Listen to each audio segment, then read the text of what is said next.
This video is a book review. Here's the review. The name of the book is Studies on the Sermon on the Mount by David Martin Lloyd Jones. He's a Protestant pastor. And so my opinion of the book was, look how many pages this book is. It's 330 pages of small print.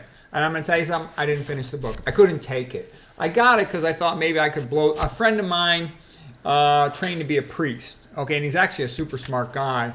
And he said this was one of his favorite books, so I thought I would read it. But I'm also going to tell you something. My friend, he's younger than me, and young guys, their opinions are kind of worthless. Not to be mean, but their opinions tend to be kind of worthless. They don't have enough life experience to have good judgment about almost anything. So even if they got high IQs, they're great students, all that stuff, they still don't know anything.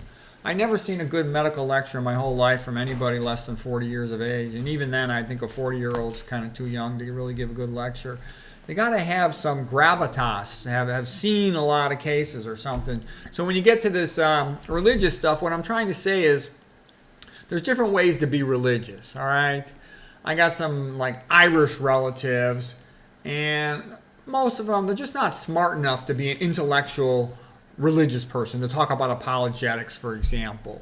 And then I got all these Puerto Rican relatives, okay, like my mom, my aunts and stuff, and they're real hyper emotional. And I'm telling you, that's a way better type of Christianity.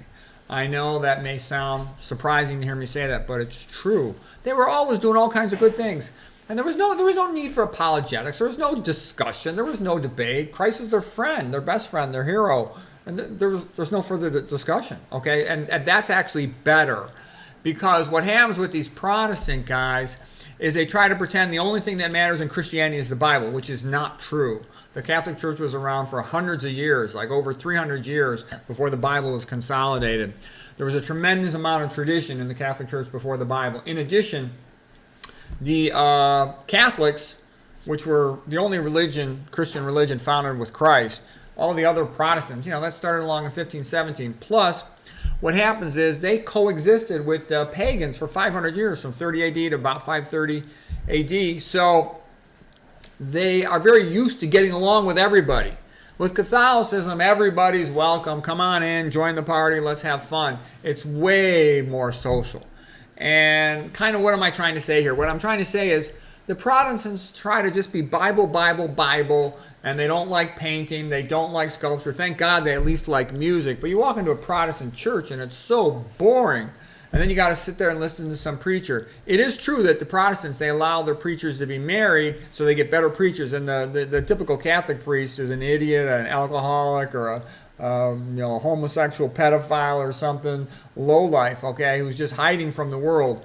And they don't allow good men pretty much to be Catholic priests. It's hard to find a good man as a Catholic priest. The Catholic Church, the organized Catholic Church, has been taken over by enemies of the Catholic Church. That's a sad fact.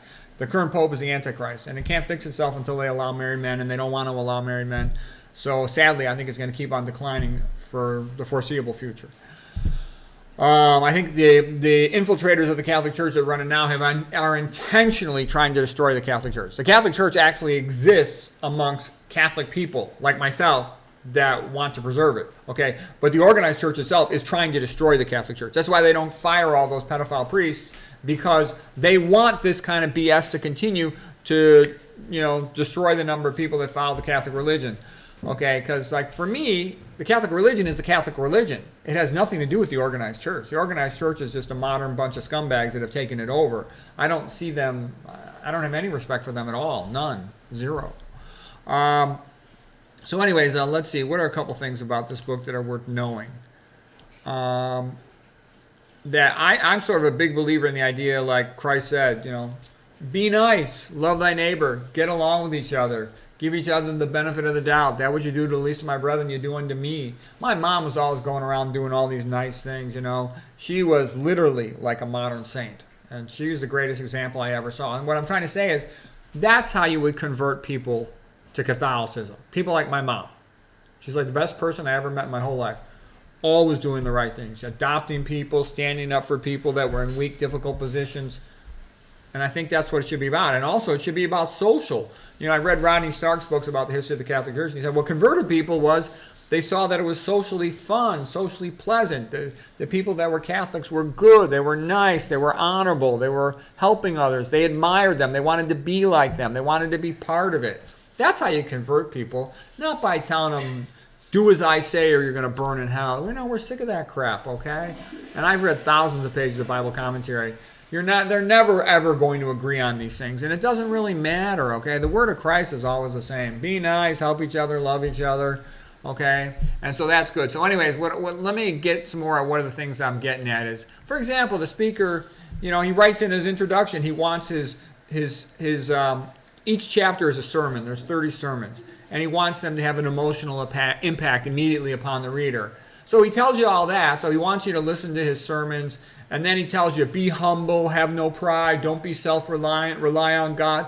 And it's like, give me a freaking break, you hypocrite. Okay, you want to be the star of the show with your sermons, but then everyone else needs to sit there like a wimp. And it's like, I don't like wimpy Christianity. Like, this one guy said, doormat Christianity is totally overrated. Noble masculinity is what makes Christianity good, okay? Christ chased the money changers out, okay? He didn't sit there as a wimp. Now, I realize some people think that Christ should not have allowed himself to be crucified. In particular, I think Ayn Rand thinks that Christ was a wussy for allowing himself to get crucified. But he had reasons for doing that, as we all know. Okay, and that's what I meant by Nietzsche saying Christianity puts too much emphasis on the feminine virtues. And that's like, a Protestant preacher going, driving you crazy, telling you have to be poor in spirit and all this other stuff. There's a figurative meaning to it. It's not everything is meant to be taken literally. Okay, I like when they say inspiring stuff like, ye are the light of the world, let your light shine before men so they may see our good works and glorify our Father in heaven. I used to sing that stuff in Sunday school when I was a kid. I liked it, okay? The Sermon on the Mount, this is author Jones speaking, he says, is really an elaboration of what the Lord called his new commandment, to love one another as he had loved us. And then, statements like, blessed are ye when men shall revile you and persecute you, and shall say all manner of evil against you falsely for my sake. Rejoice and be exceeding glad, for great is your reward in heaven. So I like that kind of stuff too, telling, do the right thing, even though you're going to catch flack for it, right now. It's still the right thing. Like St. Augustine. Right is right even if no one is doing it. Wrong is wrong even if everyone's doing it. Tell the truth about the low-fat vegan diet, how that's what really helps people. Don't become a scumbag, high-fat phony. Get your money from somewhere else because you won't get it from nutrition unless you're a high-fat phony. That's the sad part. Okay, another line. He kind of talked about the spirit of the law is more important than the letter of the law. A man can play Beethoven's Moonlight Sonata with all the notes on the piano correctly, but it won't sound right unless he plays it with the proper emotion and spirit. The emotion and spirit are what sets apart a great artist. So he would say good things like that. That is true and that is good. But then he would come right, a couple paragraphs later and say stuff like this. This then is what is meant by being poor in spirit. It means to have a complete absence of pride, a complete absence of self-assurance, and an absence of self-reliance. It's like, oh, BS. Okay, don't spare me this hypocrite crap. Don't put me into this, acting like a girlfriend on her period, putting you into a contradictory position where you're a jerk no matter what you say or do. No, you can't. If you're going to be a good speaker, you have to be confident. You have to have self-assurance. You have to be reliant. If you're going to be a good preacher, you have to have those things. So I don't like it when there's obvious hypocrisy in what he's saying. He did say some good things. He said the glory of the gospel is that when church is absolutely different from the world, she invariably attracts it. Yeah, that's how revival comes. And what I'm trying to say is I like the Catholic view of things better because the Catholics, they admire all the saints, whereas the Protestants always trying to keep it to God and the Gospels. You're going to put me to sleep. There's a lot of good stories about the saints. Talk about the saints for a while. Give us some variety. We like the saints' feast day. We don't worship the saints. You don't pray to the saint in the sense that you worship the saint. People might pray to the saint in the sense that they know he's friends with God and he can, ask God to do you a favor. And if the saint can't come through, you pray to another saint. Whereas people are scared to pray directly to God because then if they get refused, nothing happens and they're like, oh crap, I'm screwed. Versus if one saint fails, you pray to another saint. So there's always hope because there's always more saints. Okay. He says our ambition should be to be like Christ, but also that's unrealistic. Nobody can be like Christ. At least the saints, you can try to be like your favorite saint or whatever saint is relevant for your situation in the moment. So what I'm basically saying is these books, it could have been a lot better. He had the potential to be good because I wanted to read it. I'm sitting there on the treadmill. It's kind of convenient. I could read like about 2-3 sermons while I'm walking. But he just, started giving me all this hypocritical, contradictory stuff, and I just couldn't take it anymore. But this, by the way, is like super popular book with people that are heavily into religion. I kind of told my friend who wants to be a priest, I said, why don't you just make a YouTube religious channel? Then you don't have to deal with all the BS of the organized church. You can just do whatever you think is right and teach people. Because I think I've seen plenty of good sermons on the internet by pastors and priests, okay, of Christianity. Whereas I can't remember in my entire life, not one good sermon I ever heard from a priest in a Catholic church. Never, not a single one. Whereas on the internet, you'll get some good speakers, or sometimes they have recorded CDs of sermons that were good.